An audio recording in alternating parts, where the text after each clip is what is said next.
Hello, everyone. I'm Julien Laurence. I'm here to talk to you, of course, about Kylian Mbappe and his move from PSG to Real Madrid, where we are now, how this happened, what can PSG do, what will Real Madrid do as well when he's theirs. And for that, I needed my two best guys in Madrid. Alex Kirkland is with me, Rodrigo Faez as well. Hola, chicos. Hola. Hola, Jules. ¿Cómo estáis? You're improving in Spanish, Jules.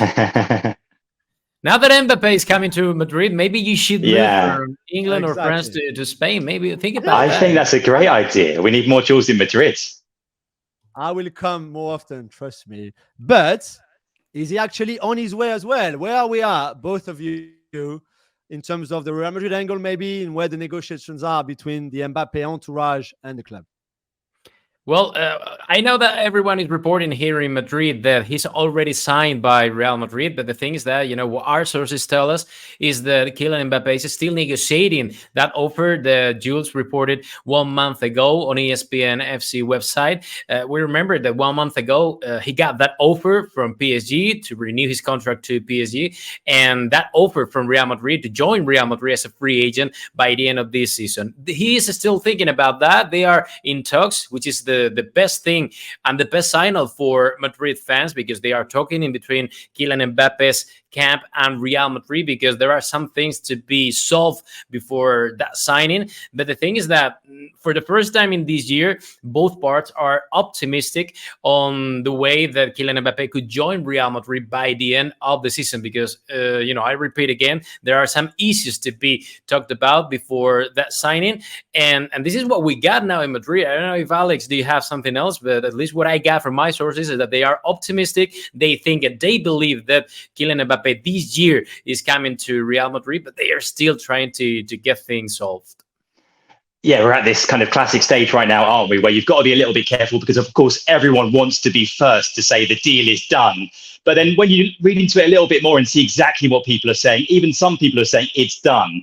They're kind of saying it's done, but, it's done. Yeah, it's effectively done. It's practically done. But you've got one or two, as Rodri says, minor issues to sort out. And you've got things that people are talking about like image rights and stuff like that. This doesn't mean that these are going to be major problems or stumbling blocks or obstacles that could cause things to fall apart. It just means that a deal of this magnitude takes a bit of time. And like Rodri says, Rodri's been talking to people about this today inside the club, and the word there is that it's not signed. They're optimistic. It's close. We're on the right track, but it's not sealed and signed as some outlets have been reporting. Yeah, I mean, it will happen. Come on, we know that when you've been chasing a player for so long, literally half of his life, and he can finally come to you, surely he will come. We know that maybe the two biggest points, Rodri, are one, the Olympics, because Kylian really wants to play for France at the Olympics in France, obviously, but the Olympics are 26th of July, a little bit before for the football tournament, until kind of mid-August, which is not ideal when you're preparing for a season with a new marquee signing like him. And it's not enough FIFA dates either, so you don't have to release your players. And the other one, maybe the most difficult one, I think, to negotiate is the image rights, because Kylian is a very popular brand now. The Mbappe brand is big, and Real Madrid is the biggest club in the world.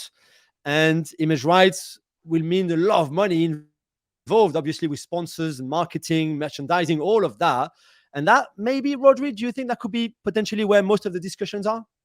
Yeah, in the first thing that you mentioned, Jules, the Olympics, I think this is a really big issue for Kylian Mbappe, because it's a personal choice, no? As he always mentioned, in private to his camp. So I guess that Real Madrid are trying to talk to Kylian Mbappe to see how that puzzle could be solved out, because we got to remind that Real Madrid are preparing an US summer tour, and Kylian Mbappe should be the main guy in that US summer tour. So I don't know what will happen to Real Madrid and Kylian Mbappe with that issue, because I guess that Kylian Mbappe wants to join France national team for those Olympics, who are going to take place in Paris. So he's going to play home with his national team, and this is something important and something really special for the players. So I guess that he's going to do it, yes or yes. So let's see what Real Madrid has to think about, this thing. And the other thing is even more important, because we know that Olympics are important for Kylian Mbappe, but for Real Madrid,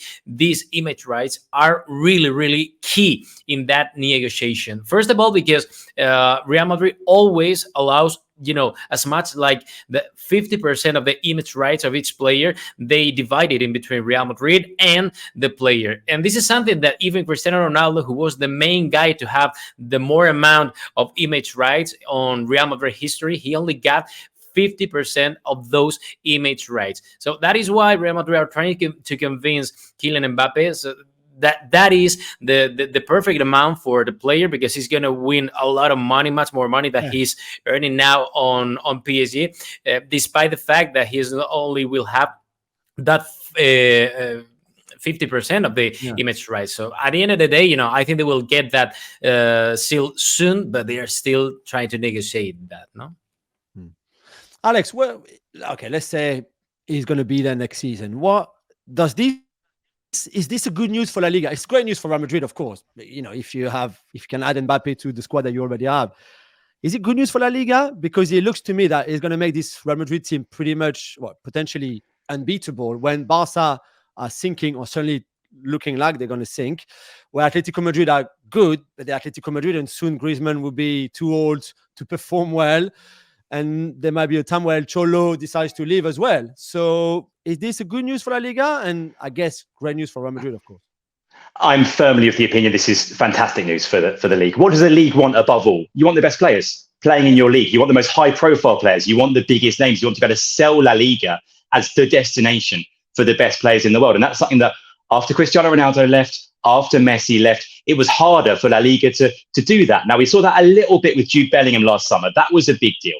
But this is Mbappe. This is another level. Even though Bellingham's been amazing, it's a big deal to have an England star like that here. Mbappe, at his peak, choosing to come to La Liga when he could go and play anywhere that he wants, whether it's staying at PSG or going to the Premier League. I think it's massive for La Liga. Now, is there a kind of a subsequent potential issue about Real Madrid simply being too strong compared to their rivals? I mean, we've seen that even without Mbappe, right? In recent weeks, their closest rivals in La Liga this season have been Girona, and they thumped Girona 4-0 the other week, and they're 6 points clear at the top of the table.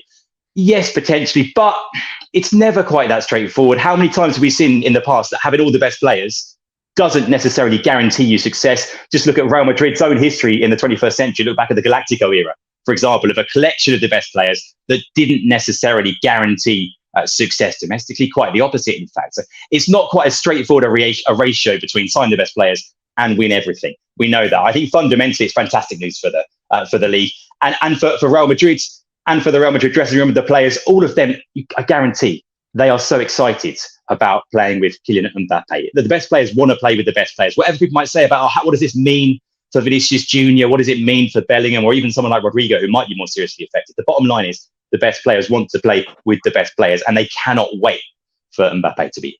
But at the same time, Jules, Alex, I think that is a bit tricky, a bit dangerous for La Liga to...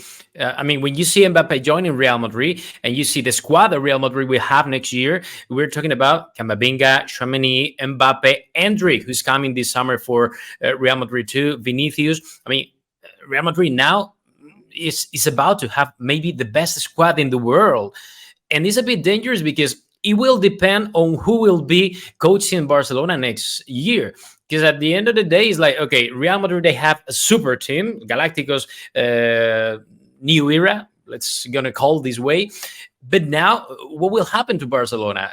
Because that risk that Real Madrid or even La Liga are taking is that, okay, maybe La Liga, Spanish La Liga, is gonna become the new French league, in order that Real Madrid are gonna be the team that are gonna win the whole tournaments every single year, until those financial issues allow Barcelona to compete against Real Madrid. Because nowadays, Barcelona are lower in the table and are lower in potential in financial situation, if you compare Barcelona to Real Madrid. So that is why it's a bit tricky, a bit dangerous too at the same time, that Mbappe joining Real Madrid are going to make Real Madrid the best team in the world.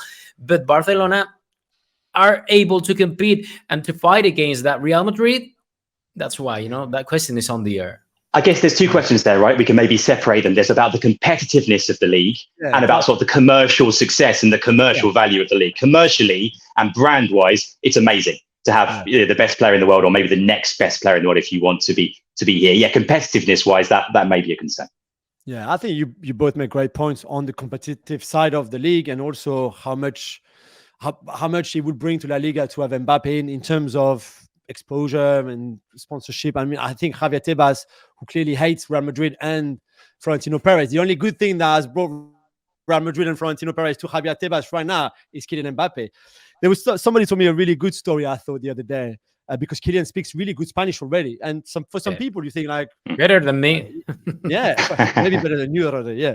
And when he was learning at school, because this come only from school, and then of course talking Spanish within the dressing room, PSG. But the idea for Spanish was that he would tell his parents, I would be able to speak Spanish for the day I'm unveiled as a Real Madrid player at the Bernabeu. And imagine like a kid at 10, 11, 12 going to secondary school or even primary school, then through while playing football. That in the back of his mind, the only reason why he wanted to do well in Spanish lessons at school was for the day he would be unveiled as a Real Madrid player. And I just think like, okay, we can find him maybe arrogant. We can find him, he's got loads of flaws. He's not perfect by far. But I just love the drive and ambition that he must have had since a very young age. Just in the fact that he learned Spanish at some point to be able to speak in Spanish for his press conference as a new Real Madrid player. And let's see if we get that big presentation at the Bernabeu as well, because in recent years, because the Bernabeu has been under construction, of course, we haven't had that. Even someone like Bellingham was presented behind closed doors at the training ground. True, yeah. But the Bernabeu is almost finished now. It's almost finished. We still don't have a date. The club have been reluctant to say exactly when, but it's almost done. And so potentially this summer, I'm not sure what people have told you, Roger, but they might open the doors of the new stadium, and they'll be thinking about, remember, 15 years ago, 2009, Cristiano Ronaldo filled the stadium for his presentation. It was 85,000 fans. Can they look to match that with Mbappe? Because that's sort of the precedent right now in terms of the biggest player presentation ever is that. They have already prepared, the red carpet for Kylian Mbappe. They're trying to see everything, to have everything under, care of the maximum detail. So, everything is ready for Kylian Mbappe to arrive to Santiago Bernabeu. So my theory is that Luka Modric is going to leave Real Madrid at the end of the season, right? And after what a great servant to the club he's been. So his number 10 will become available, obviously, because he won't be wearing it. Kylian will take the number 10 for next season, which I think, 7 is his number right now for PSG, but 10 is his number for France. He won the World Cup with the number 10. So I think in terms of iconic moment and maybe iconic images, him wearing a number 10, potentially Real Madrid shirt like that would be special. He doesn't like number 9, right? Because the number 9's available too. There is no number 9 in the squad this season. So that's another option if he wanted it. Yeah, it looks like that number 9 is going to be for Endrick. Yeah, true as well. Which is pretty cool to have Endrick as a 9 and then Kylian as a 10. It's pretty special. However, who will wear the number 7 then at PSG? Because Kylian will leave and that shirt will be available too. Rafael Leao. Exactly. I think we don't need to go too long on that, but there's basically a list in the Plan B that PSG wrote a few months ago. I think they kind of knew that this was going to happen anyway. The plan A was Kylian staying. We build the team around him. Plan B, which was the most likely, to be fair, was without him. What do we do? And there's 5 names really on that plan, on that short list, higher than anyone else, really, any other names. The first one is Victor Osimhen at Napoli, who wants to leave and has already said that he was leaving at the end of the season. His release clause is 130 million euros. And he's worked before with Luis Campos, who is the PSG sporting director. It's Campos that took him from Belgium to France and Lille. The other one is Rafael Leao, who also has a release clause at AC Milan of 130 million euros, who can play on the left-hand side. Osimhen is a 9. I think Leao could also maybe one day become a 9, but right now he's on the left-hand side. He's also worked with Luis Campos before. Actually, Luis Campos is like a second father to Rafael Leao. He brought him from Sporting Club de Portugal to Lille as well. So there's also history there. The third one is Bruno Guimaraes, whose release clause is 100 million euros at Newcastle, who's 26 years old. And there's a lot of people in Paris who absolutely love him. Bernardo Silva is another one. He's the only one above 26. He's going to turn 30 in August.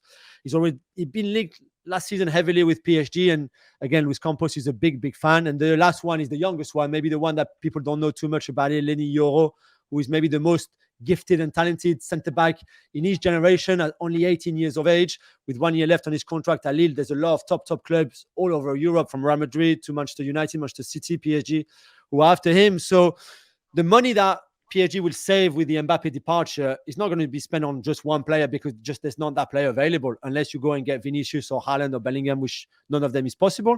So I think they're going to try to spread that money for maybe 3 of those 5 players, maybe 2 of those 5 players, with, I think, Osimhen maybe more than Leao the main target. Wow, that'd be It's great. still good. And It's the thing is that, yeah, I know, but when you are stitched to a player like PSG has been a stick to Kylian Mbappe in the recent years, I think that was really dangerous, because I mean, everything depends on Mbappe and what he does on the pitch. So at the end of the day, I mean, this is football, and this is a collective sport. And I understand that now this new sporting direction politics by PSG is even more clever or more intelligent than before, because I understand that maybe for the international image, this was something important for PSG in the past, but not anymore. And now you had to try to reinforce the rest of the squad, because if you look at PSG squad now, it's like, okay, you got great strikers, but what about the midfield? What about the center backs? You need to invest in those positions if you want to win the Champions League, because at the end of the day, it's the main target. Yeah, no, you're right. And I think that's what they will do. I think they know all of that. But when you think that you went from a front 3 a year ago, really, of Messi, Neymar, and Mbappe, and even if they didn't really play that much together and that played well together, it was still your front 3. And then next season, there will be none of them. There won't be Kylian anymore. And you will have, even if he's very good, Dembele, Osimhen, and maybe Leao, Dembele, Osimhen, and Barcola, for example. I don't know, whoever is there, it's not the same. But you're right. I think collectively that team might actually be better, and Luis Enrique might prefer to have not one bigger star and then the rest, but have pretty much everybody on the same page. I'll be honest, Jules, you know what? Here in Madrid, we're not that fussed what happens with PSG after Mbappe's left. Like, good luck, all the best. See what you got to do. Kylian's coming here. We'll be focused on the biggest and best league in the world with the best players in it, which is La Liga, with Madrid being the footballing capital of Europe. But yeah, all the best with PSG next season. Good luck. I'm going to come over anyway. Don't think that you're getting rid of me just like that. Now that my boy is coming to you, I get room in my house if you want to sleep over. Thank you very much. That's very kind. I mean, we will keep everybody updated, of course, on the latest development on ESPN FC, on the website, on the different shows that we all do, the podcast, etc. And we expect soon a full agreement to happen, of course, between Real Madrid and the Mbappe entourage. I think the full announcement of the transfer would maybe happen once one of the 2 teams is out of the Champions League, because it would be very awkward if they were to face each other in the semi-final, for example, with Mbappe already have been announced as a future Real Madrid player. So I think that could play a part. But surely stay across all ESPN platforms everywhere, because Rodri, Alex and I and everybody else in our team will keep you updated with the latest of the Kylian Mbappe saga to Real Madrid.